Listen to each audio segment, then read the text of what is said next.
보통 1년에 2번 정도 유행을 하는 것 같아요. 그래서 질병청에서 얘기하기로는 올해 6월 하순 정도면 우리나라도 코로나 유행이 시작될 수 있다.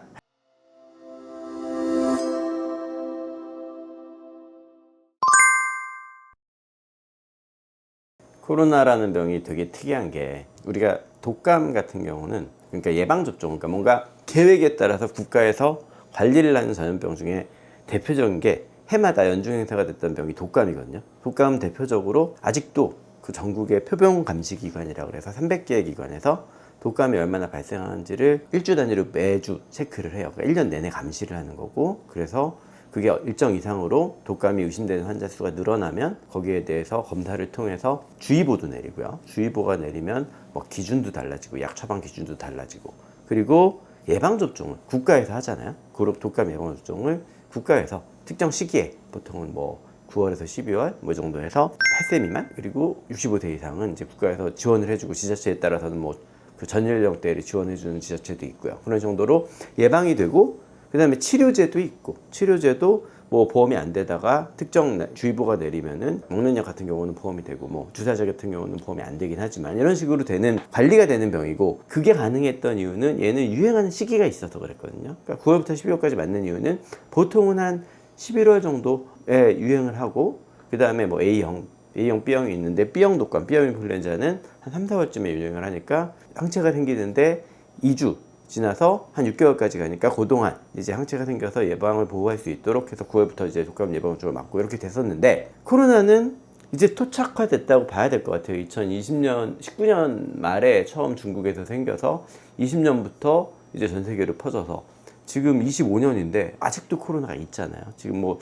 처음에는 뭐 알파, 베타, 델타 뭐 유명했다가 지금 오미크론이라는 이유로는 더 이상 대변이는 안 일어나서 오미크론에 이제 하위로 해서 뭐 거기에서 뭐 XB 어쩌고 저쩌고 이런 식으로 붙는데, 얘는 특이한 게 한 6개월에 한 번 정도씩 유행을 하는데, 대부분의 바이러스 감염병은, 그러니까 감기도 결국은 바이러스 때문에 생기는 거니까 특정 시즌, 특히 뭐 환절기라든지 주로는 가을 겨울에 생기거든요. 봄 정도까지. 그러니까 여름엔 안 생기는 게 특징인데, 우리나라 코로나는 특징적으로 우리나라에서는 이게 시즌이 그렇게 맞아서 그런 것 같기는 한데, 여름에 많이 생겨요. 작년에도 8월에 유행을 했었고요. 보통 1년에 2번 정도 유행을 하는 것 같아요. 왜냐하면 많이 걸리면 코로나의 항체는 1년은 안 가는 것 같아요. 6개월 정도라고 일반적으로 얘기를 하는데, 또 변이가 생기면 달라지고 전염력에 따라 달라지기도 하는데, 이제 6개월에 한 번씩 정도 생기는 것 같아서 작년 8월, 올해 초반에 약간 유행하려고 말라가다가 또 지금 이제 올라오는데, 지금 현재는 코로나의 유행에 대해서는 보통은 해외에서 들어오는 걸로 보고 있거든요. 지금 중국,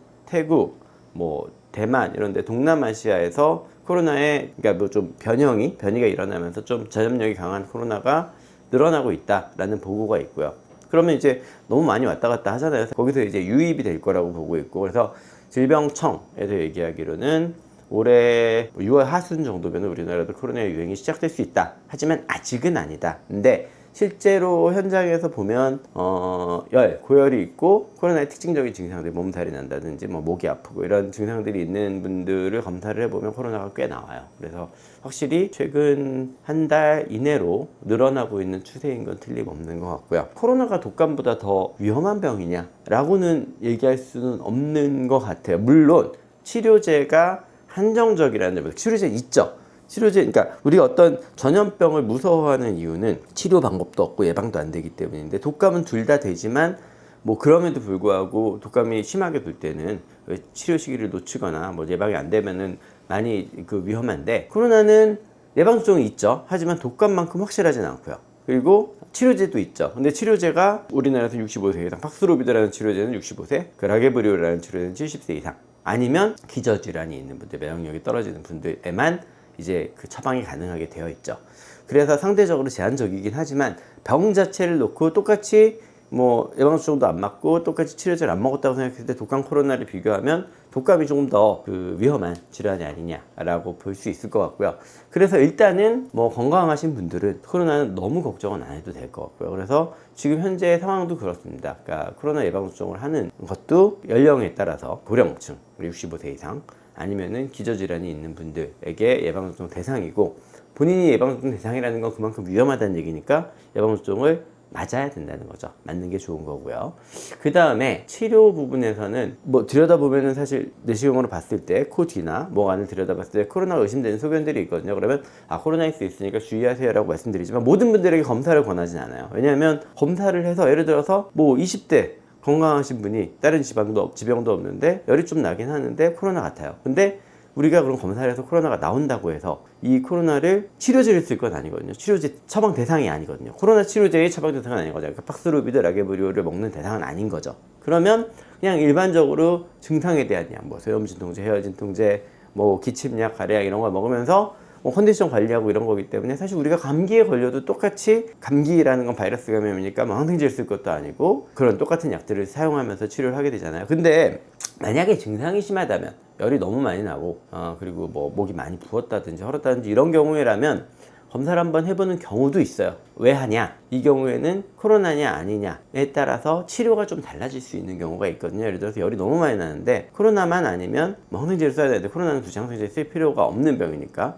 그래서 그런 감별용으로 검사를 하는 경우도 있긴 한데 아니면 이제 어르신들 아니면은 뭐 암 질환이 있다든지 그 기저 질환이 있는 분들 같은 경우는 검사하죠. 왜냐? 꼭 해야죠. 치료제를 사용해야 코로나로 인해서 폐렴이나 이런 다른 합병증이 진행이 돼서 입원하거나 하는 상황을 줄이기 위해서 검사를 꼭 해야 되죠. 그래서 전략이라고 본다면 일단 본인이 그 예방접종 대상이라면 예방접종을 맞으시는 게 좋고요. 6월 말 정도까지 하고 있는 걸로 알고 있는데 맞으시고 가까운 의원이나 확인하셔서 보건소에 물어보면 알려주거든요. 맞으시는 게 좋고요. 두 번째는 의심이 되는 증상이 있으면 특히나 면역 저하 질환이 있거나 기저질환이 있거나 아니면 연세가 있는 분들은 어르신들은 진료를 받고 검사를 해서 확진이 되면 양성이 나오면은 당연히 치료제를 처방받아서 드시는 게 좋고요. 그 다음에 그런 경우가 아니더라도 집에 어르신이 계시거나 뭐 어린이들이 있거나 그런 경우에는 그 질환이 있으면 조금 조심해서 개인위생이나 마스크 착용 같은 거를 주의하시면 될 것 같습니다.